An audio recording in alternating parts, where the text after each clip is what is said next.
ஐயா தூங்குறீங்களா? அப்புறமா பேசட்டுமா? பரவாயில்ல, சொல்லுங்க. ஐயா நாங்க சைவ சித்தாந்த கழகம் திருநெல்வேலியில இருந்து பேசுறேங்க ஐயா. என்னோட பெயர் கார்த்தி சங்கர்.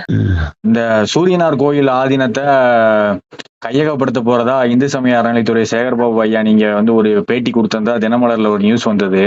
நான் கையப்பட்டுறேன்னு சொல்லி தினமலர்ல ஒரு நியூஸ் போட்டிருக்காங்க ஐயா. தவறு இருந்தாதான் சொல்லியிருக்கோம்.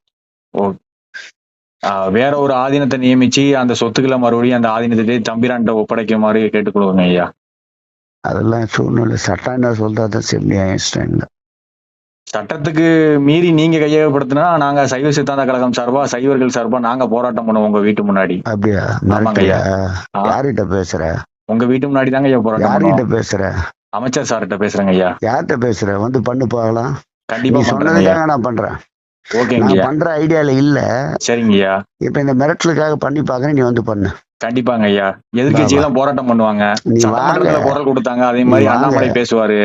பேசுவாரு. எடப்பாடி அண்ணாமலை சட்டமன்றத்துல இதுக்காக ஒரு பண்ணுவோம். ஆதீனத்துக்கு ஆதரவா பேசினாரு. அதே மாதிரி பேசுவாங்க. இல்ல, இப்ப இதுக்காகவே பண்ணுவோம். இப்ப நீ அப்படிங்களா? சொன்னதுக்காக பண்றோம். சந்தோஷம் ஐயா. நீங்க பண்ணி பாருங்க ஐயா. நடக்கிறது நடக்கட்டும்.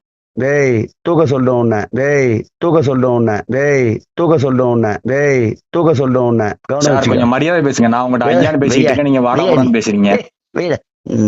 சும்மா